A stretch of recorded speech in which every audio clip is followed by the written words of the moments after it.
much for listening. It is an honor. Welcome back to another episode of Riding in Cars with Love Life Hacks. I'm your host, Tracey Love.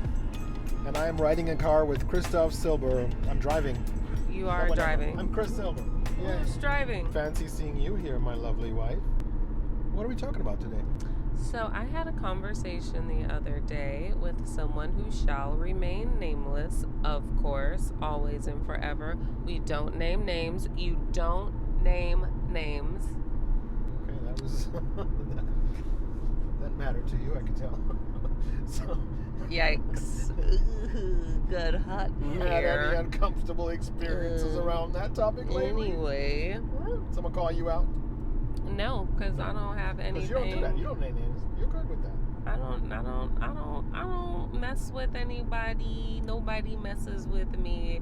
We're all good. If I see you doing something funky and it's not hurting anyone or a child, then, I'm going to let you live your life. Well, I mean, here's an acknowledgement for you. A word of love. One of the many things I love about you is that I can tell people trust you because they can know that their stuff is safe with you. Right. What people tell you stays safe. Right. I've always been that way. And that is a beautiful thing. It's a great quality to have. Amen. And you have that. Amen. Not caring, aka degaffing, is a gift and a curse. So I am glad that I spent so much of my life degaffing. And to degaff, D-G-A-F, for those of you who do not know, it means don't give a fuck. So I spent much of my life degaffing and not caring, which is why I make a perfect person to share your secrets with. Now, as I journey into this world of caring more and gaffing, I still know how to keep a good secret. So today we are talking about gossip in your relationship, gossiping about your relationship, gossiping about other people's relationship, karma is up. So, gossip. First of all, where do you think gossip comes from? Why do we gossip? And also, in relationships, right? Like, do you gossip in your relationship? Do you come from being with a group of people and you're like, did you hear what so-and-so said? Anyway. But yeah, where does gossip come from, first of all? Why do we do it? We all do it. Because we think it's a way to relate to someone. We're all looking for ways to build relationships, and some people, that's low-hanging fruit to some people. Like, I'm going to build this relationship with you by talking schmack about someone else. It doesn't have to be schmack. By sharing someone else's secrets. No, you see, but my thing is what we all, I think, find out at some point in life is, wait a minute, if someone's really receptive of gossiping about, like, if I'm with you and you're, like, really crazy about gossiping about Katie over there, then it turns out that when you're with Katie, you're probably going to gossip about me too, if that's your thing. Right? Absolutely. And at some point, we all find that out, right? We all realize that. If it doesn't come out in the wash, it will come out in the rinse. Right. Relationships are a safe space, right? Mm-hmm. We talk about that a lot. Always. Hopefully. And relationships are meant to be, and 100% can be, for every single person on earth. We stand for that. We believe that. The safest place in your life. The place where Amen. You can be 100% yourself, 100% comfortable. Jesus. Loved, received, no matter what. Praise. Challenged, but everything comes from love. If you're being challenged, it's from love. It's from someone loving you already as you are and wanting you to grow into even more of what you are. Amen. And patient enough to wait. So from that place, safe spaces get attacked in life because there are forces of good and evil in the world. Can we all agree on that? Amen. So the forces that are not forces of good, they tend to feed on the suffering of others and destroying the safety of others. Amen. Assholes enjoy it when assholes? Assholes enjoy it when others are not feeling great, when others are not happy. Assholes feed on suffering and sadness and all of that kind of stuff. Some people are so wrapped up in their own anger or their own frustration, misery or their loves own company. bitterness, Yeah, that they want others to feel the same thing, and they will stop at nothing to make it happen for them. That's the world we live in, unfortunately, or fortunately, whatever. But that's just reality. And so, in a relationship, it is important to know, as I am creating a positive, safe, beautiful space, there will be attacks on that space. Because that's just how energy works. There are forces that are not supportive of that space. Yeah. Sometimes your own mother or father may not be supportive of that space. Sometimes your brother or sister. Sometimes people that you thought were really good friends. Yeah. Hello. So that's what I'm setting up here, because I believe that's where the gossip thing comes in. Because you can feel, oh, this is my comfortable space with friend so-and-so, or even with my aunt or my mother or whatever. We always talk like this. There's nothing bad about this. And then before you know it, a word about your partner is slipped in. So you are referring to sharing information about your relationship with others outside of your relationship. Among other things, but that's one thing, yeah. Okay. But there's like just a culture of gossip when it slips in general, has an energy that is not that's a negative. Safety, positive, it depletes. Energy. Absolutely, it depletes the love. It depletes the energy. So even if you find yourself starting to feel comfortable in your relationship with talking a lot of shit about other people, that shit stinks. I'm bringing that stink dropping into shit. I'm bringing that stink piles into of my shit relationship. all over the house. So it may feel like fun, and it may make us laugh, and feel better about ourselves, because hey, we all have judgment, and sometimes judgment makes us feel better when we're not 100% happy with everything about ourselves. Let's be honest, right? Sometimes it's nice to just point at someone else. So my question is, but it still stinks. My question is, can the energy around sharing information with your partner be changed? Can we change it from gossip to unloading, to decompressing with your partner? Just in relation to gossiping at home with your loved one, your safe person, right? Because now, are you suggesting that I don't tell you what just happened with my girlfriend and my niece and my coworker, right? But if I see you as your partner who wants you to be safe and happy and in a beautiful, balanced life, if I see you or you see me talking shit about someone else, but then when I'm with that person, I act differently, then Amen. I would feel it would be a good thing for me to say to you, honey, I'm noticing an imbalance here. Right. Amen. I've said that before. Yeah, exactly. And I think we've had those conversations with each other. It's like, I didn't use those words, but that's what I meant. But it's like, when you're around this person, you're like all cool with them, but as soon as you're away from them, you can't stop talking a lot of shit about them. So flip-flopping, funky energy, and people do it without even knowing, but where does that show up in your life when we walk around kind of inauthentic in a way? Let's talk about the difference between that and venting. Because again, a relationship should be a free place where I can vent. Well, if you're venting about something that has happened to you. If I am involved in this story in any way, shape, or form, that is not gossip. That is me sharing my experience of said event. Right. That's venting. Gossiping is when it has nothing to do with you and you are purely divulging something about someone else, some other entity, and they are not in the room right now, and they may or may not enjoy you sharing it with these people. Because I've heard this before also. If they were here, I'd say the same thing. If they were here, they wouldn't mind me telling you. And usually when people say that, it's a good indication that it's not true. It's probably not true. Okay, call them. Exactly. Let's call them right now. Actually, I've got them on three-way. I want to hear. Oops. Good point. And honestly, with some people, it's actually a turnoff to have a partner that's that gossipy. Because I want to talk to you about what we're building and what we're creating in the world.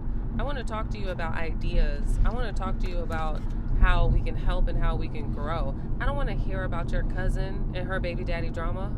I don't. See, and that's where it gets sexy to me. Because I'm turned on by what we're doing together, by what we're building together. I'm turned on by us being a power couple. Right. I'm turned on by us being creative and envision and like loving our life and building things. Manifesting our future. Hot. That is hot. Yeah. That is sexy. That is sexy. Well, because, like, what is sex, right? Like, how are you turned on by someone? Because you're like, well, this person excites me. This person fascinates me.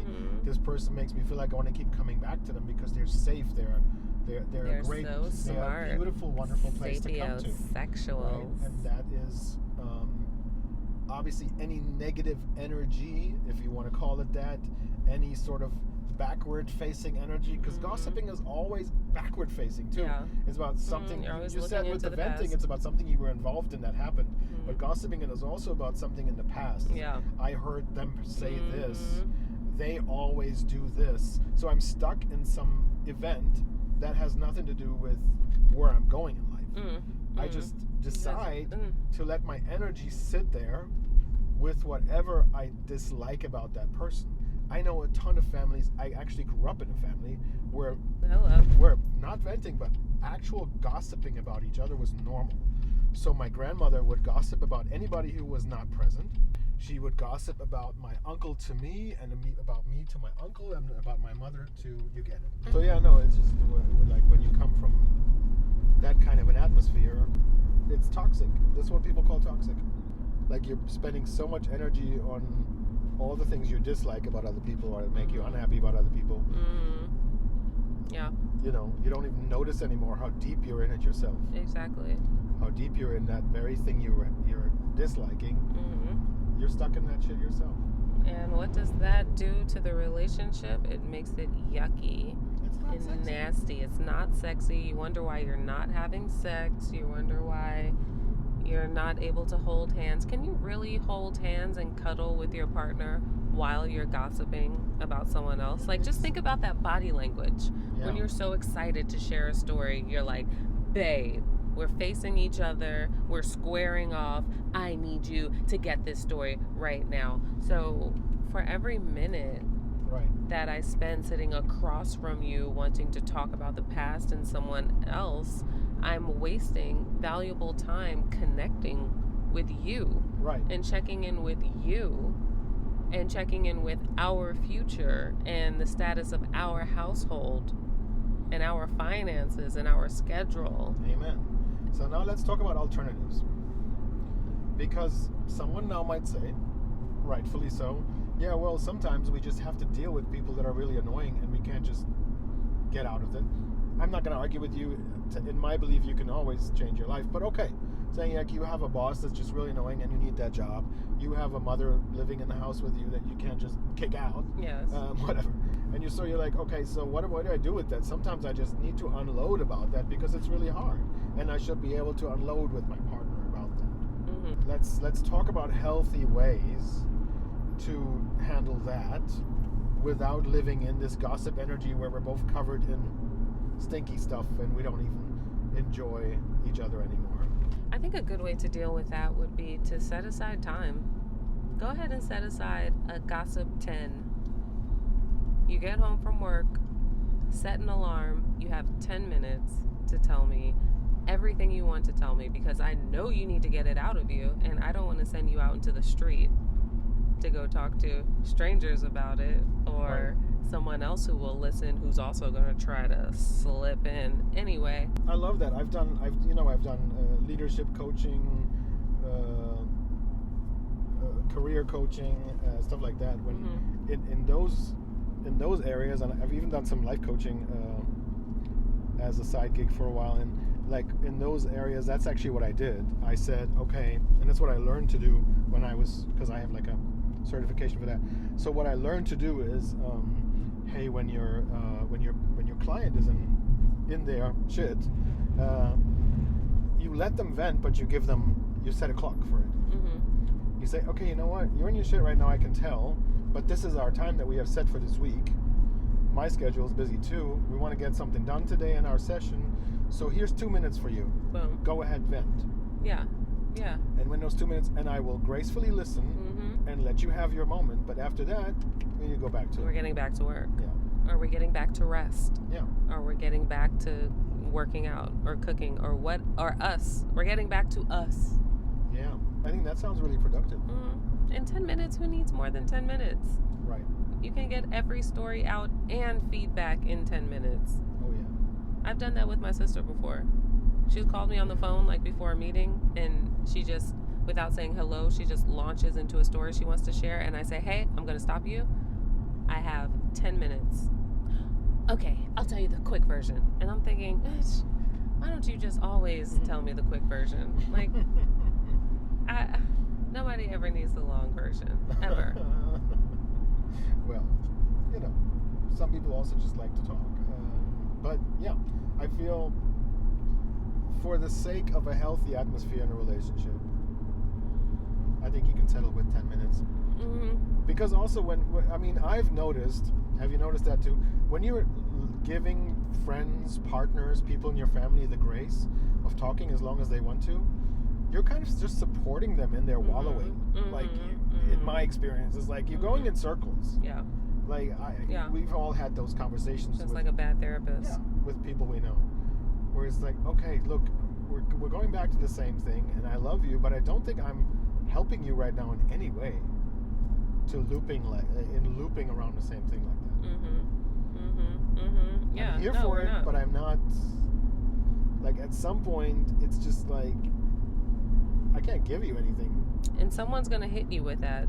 Your partner's going to say, but I just need you to listen. I need this. I just want you to hear. And then you're going to say to them, stop being abusive because you're abusing my time. And I'm sharing, I'm being open and honest with you and letting you know that I don't care for this.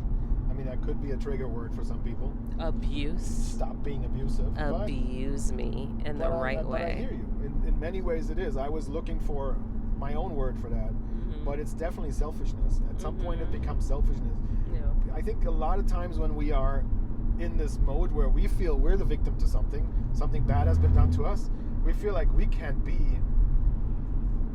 someone else can't be the victim to us because I'm just sad. I'm just hurt. So how can I be doing anything wrong? Well, guess what? If you're taking someone else's time over and over and depleting their energy with your sadness, then at some point you become the perpetrator. Oops, reclaiming my time.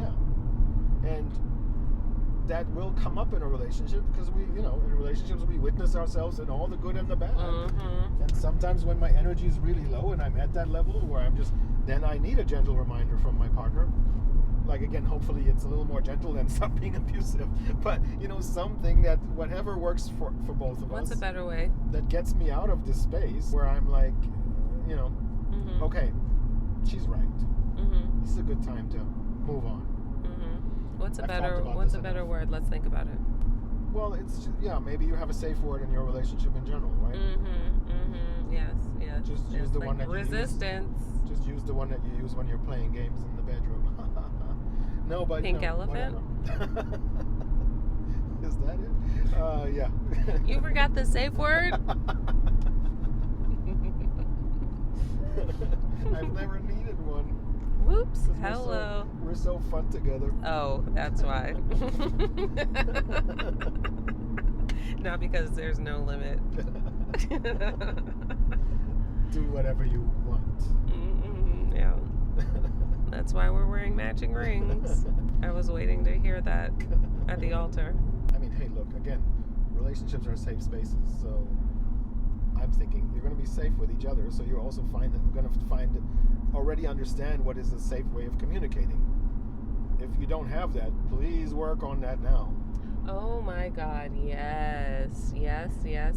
Boundaries. Okay, so this is something that Chris has asked me, kind of, in not so many words. Yes. Because I think you heard this somewhere else, but it's important to check in with your partner before you drop a heavy topic on them. So it's important to say, hey, where are you? Where's your energy level? Do you have the wherewithal to discuss this topic? Yes. Do you have the energy to discuss this topic? Oh, I love this topic. I love this topic. Right. Because here's the thing, right? We're saying a relationship is a safe space. Does that mean that I can throw myself on my partner at any time with anything that comes up? Yes, please. Yes, I mean, it does. no. I mean, no. And context is still important. Because guess what? My partner also has a life, right? Yeah. So if my partner, like, ideally, right, and I've heard someone talk about this, when I'm at a low energy level, ideally my partner has the ability to give me the higher energy. So I'm at 25. I need you to be at 75 to give me that safety that right now I'm just depleted. I need you to catch me and be strong for me. But it might not be the case. You might have had a real shitty day yourself. Right. And you might be down. And in that space, you're not going to have the patience, or you're just really busy right now. Right. Which in our lives, that happens a lot because we're both very busy people. We're doing a ton of stuff. Yeah. And so it's like, even with the expectation that you are my safe space and I come to you with anything, still the safe space is also created by me in being respectful and saying, hey honey, do you have time right now? How much do you have? Where are you at? This is a good time to tell you something. It's a good time. Because I'm really struggling right now and I need to talk about something. Right. And maybe it is and maybe it is not, but it is beneficial to talk. I mean, to check in. I am the partner who wants to just go head first into everything, and if I have an issue, I'm going to talk about it immediately. And everyone is not like that. Sometimes you have expressed the fact that you were not able to have a conversation in the moment. Yeah, or there's also times when you're writing, which you've now been doing a lot more. Yeah. This because woman's becoming a really great writer. Yeah, because I'm writing and he wants to come home and tell me every story that has happened to him in the last few hours. And I'm like, hey, that is great. And in 1 hour. Exactly. Because I will listen to them nobody understands that better than me, because I am a writer first and foremost in my profession. So I understand that. We are in the zone. We're physically there, but, and then I'm like, great. I can respect that. I love that she's communicating that with me. It's way different than what I've experienced in the past, where, like, the house that I grew up in was also someone that was at home a lot and working from home a lot, but would get really kind of upset with me for interrupting, but not giving me the space of like, okay, this is a time that when we can talk. It was just like, don't disturb me. Yeah. Don't be an insolent child. Right. Wait for me. That was sometimes hard for me to deal with. Interesting. So doing that in your partnership is also really great to do it with your kids. So I thank you for being so graceful in receiving my message when I need a moment, as opposed to being triggered. Yeah. I thank you for doing the work and not taking that out on me in the relationship. It's like, my mommy used to tell me that's no. That's a whole nother episode. What triggers us, because the thing is, if I'm coming from, this is my person, this is my safe space, this is the person that I have chosen to be my life partner, why would I ever assume for more than just a second that this person wants anything but my best? It makes no sense. It literally makes no sense. If this request is helping my partner be their best, I'm going to take it into consideration. Yeah. Because my partner's writing right now. Yeah. And she wants to do a great job for the next hour. Great. I'm going to leave her the F alone. That's beautiful. Exactly. And then in an hour, I know, because she told me, she's going to be there for me. Yeah. And if it's 1.5 hours, so be it. Yeah, unless you're on the phone and then I go on a 2-hour walk with the dogs still. Well, yeah, but it also tells me, okay, great, when it's the other way around, it's going to be the same thing. When I need some space. Absolutely, it better be. She's also going to be like, hey, I'm talking to my buddy right now. It better be. It's all reciprocal. I'm working and I'm in the zone. Same thing. She's not going to have any issues. She's not going to take it personally, because we know that we're on the same team. There's no reason to ever doubt that. So what did we talk about today? Gossip and not giving your partner space creates little piles of shit that add up in your living room and all over the house, and no one wants to live in a stinky house full of little piles of shit. Amen to that. I'm feeling that landed. I feel that. That's like the scene in, I think it was Team America World Police, Yeah.